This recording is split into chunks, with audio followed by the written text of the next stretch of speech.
Good morning. This is Father Stephen Kelly from St. John's Church in Detroit. And we're continuing our series of daily morning meditations where we generally look at one or another of the lessons that are assigned for morning or evening prayer, what is known as the Daily Office Lectionary. And today, for Tuesday, let's take a look at the lesson that's assigned for evening prayer from St. John's Gospel. We're on chapter 3, beginning at verse number 22. After these things came Jesus and his disciples into the land of Judea, and there he tarried with them and baptized. And John also was baptizing in Aenon near Salem, because there was much water there, and they came and were baptized.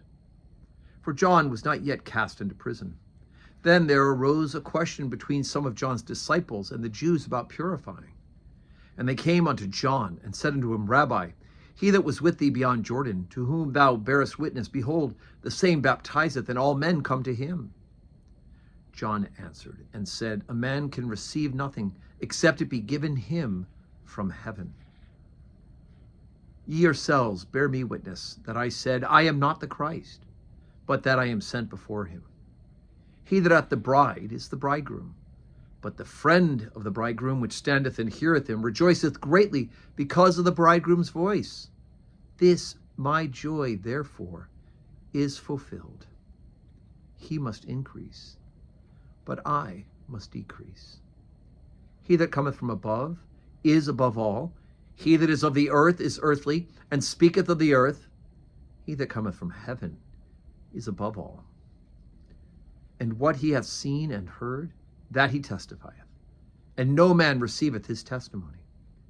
He that hath received his testimony hath set to his seal that God is true.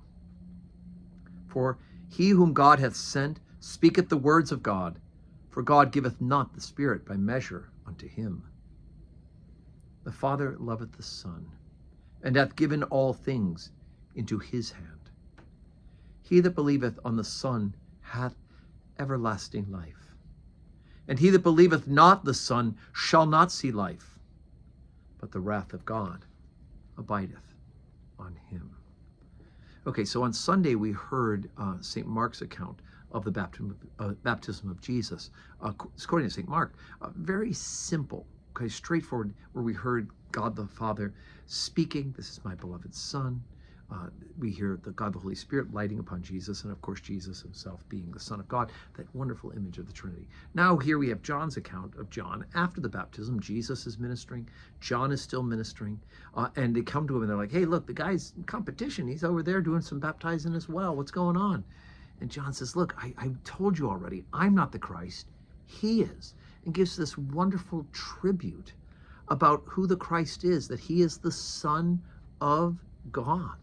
John is giving this wonderful theological discourse through the mouth of John the Baptist about who Jesus Christ is, that for God giveth not the Spirit by measure unto him, and that Jesus of Christ has the Spirit because he is God, one God with the Father and the Spirit, right? But he's interesting. He says, first of all, that he that believeth on the Son hath everlasting life. We just heard that yesterday.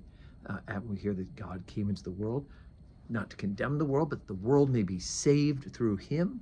Now we hear once again, and we hear from the words of John the Baptist. We hear that those who believe on the Son hath everlasting life. But the other really important thing to think about with John the Baptist is this very important word, and it's good news for us as well. A good example, really. He must increase, and I must decrease.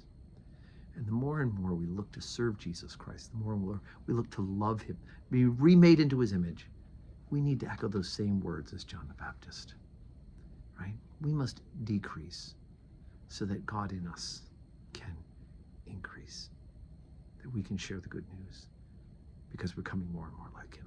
I must decrease and he must increase. Now he's bigger than all. He is all in all. King of kings and Lord of lords.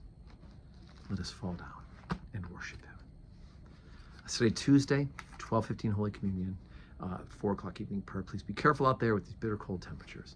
And may God grant us a Tuesday that is full of blessings.